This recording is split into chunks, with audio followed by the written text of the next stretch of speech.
حضرت مالک بن دینار فرماتے میں نے 60 حج کیے. ایک حج کے موقع پر میں نے بڑا رش دیکھا, لاکھوں کا اجتماع ہوا. میری باتوں کی سمجھ تو آ رہی ہے نا آپ دوستوں؟ جو نہیں بول رہے انہیں بھی آ رہی ہے نا؟ اللہ جزا دے.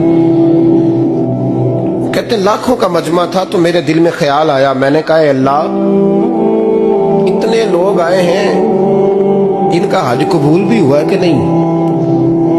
فرماتے میں سوچ رہا تھا تو رات کو نا خواب میں نے کسی کہنے والے کو کہتے ہوئے سنا کہ سب کا قبول ہو گیا. بلخ کا رہنے والا محمد بن ہارون بلخی ہے, اس کا حج قبول نہیں. فرماتے ہیں شہروں کے علیحدہ علیحدہ خیمے لگتے تھے. اب بھی آپ حج کرنے جائیں تو پاکستانیوں کی رہائشیں علیحدہ ہوتی ہیں, انڈین کی علیحدہ, بنگلہ دیش کے علیحدہ, مصری, یمنی, سب لوگ علیحدہ علیحدہ رہائشیں ہوتی ہیں, جھنڈے لگے ہوتے ہیں ملکوں کے. کہتے ہیں میں نے سویرے اٹھ کے ڈھونڈنا شروع کر دیا, ڈھونڈتا ہوں وہ بندہ ملے. کہتے ہیں جہاں بلخ شہر کے لوگ رہتے تھے وہاں چلا گیا تو میں نے لوگوں سے پوچھا تم میں محمد بن ہارون بلخی کون ہے؟ لوگ کہنے لگے وہ تو بڑا نیک آدمی ہے, پرہیزگار ہے, بڑے بولے بالے, بڑے اللہ والے, ریاض آپ کو بس ہم ہی جانتے ہیں, وہ تو بڑا نیک ہے, پرہیزگار آدمی. میں نے کہا اچھا کہاں ہے؟ انہوں نے کہا پہاڑ کے پیچھے اس نے خیمہ لگایا ہوا ہے, ساری رات عبادت کرتا ہے, سارا دن روزہ رکھتا ہے, قائم اللیل ہے, صائم الدہر ہے. کیا بات؟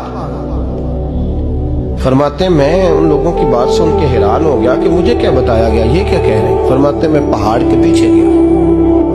حضرت مالک بن دینار علیہ رحمہ فرماتے ہیں جب میں وہاں پہنچا تو میں نے اس شخص کو مصلی پہ بیٹھے دیکھا.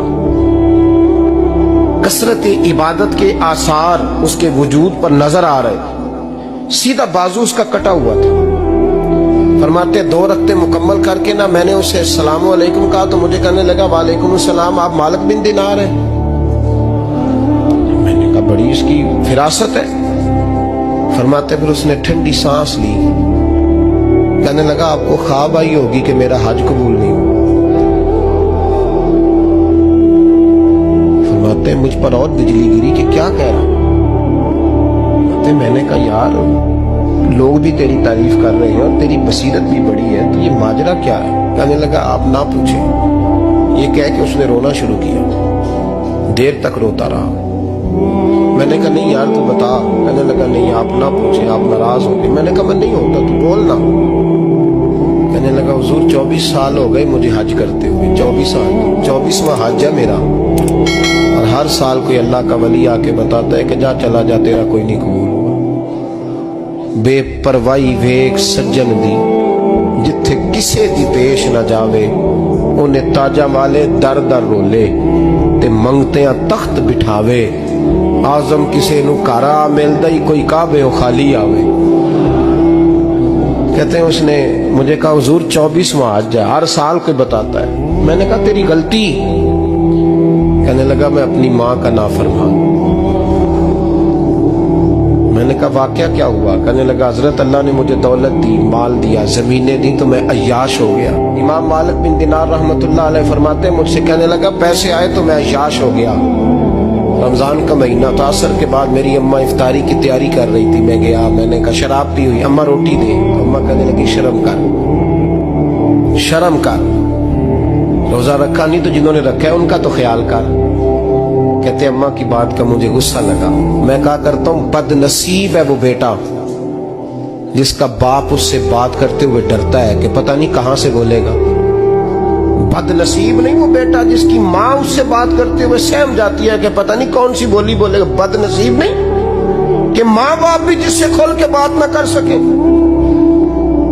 حضرت مالک بن دینار سے کہنے لگا اماں نے جب کہا نا شرم کر تو مجھے غصہ آیا, میں نے ماں کو تھپڑ مارا اور میری ماں جلتے ہوئے تندور میں گری. لوگوں نے مجھے پکڑ کے اندر بند کر دیا کمرے میں. ساری رات میں شور سنتا رہا پر نشے میں دھوت رہا. سویرے آنکھ کھلی تو میری بیوی بیگ باندھ رہی تھی. میں نے کہا کہاں جا رہی ہو؟ کہنے لگی جو ماں کا نہیں بنا میرا کیسے بنے گا. میں نے کہا میری اماں کا وہ تو لوگوں نے رات کو ہی دفن کر دی جنازہ پڑھ کے. تڑپ کے کہنے لگا مجھے کیوں نہیں بتایا؟ تو کہتے ہیں لوگ کہنے لگے تیری مرتی ہوئی ماں کہہ گئی تھی اسے میرا منہ نہ دیکھنے دینا.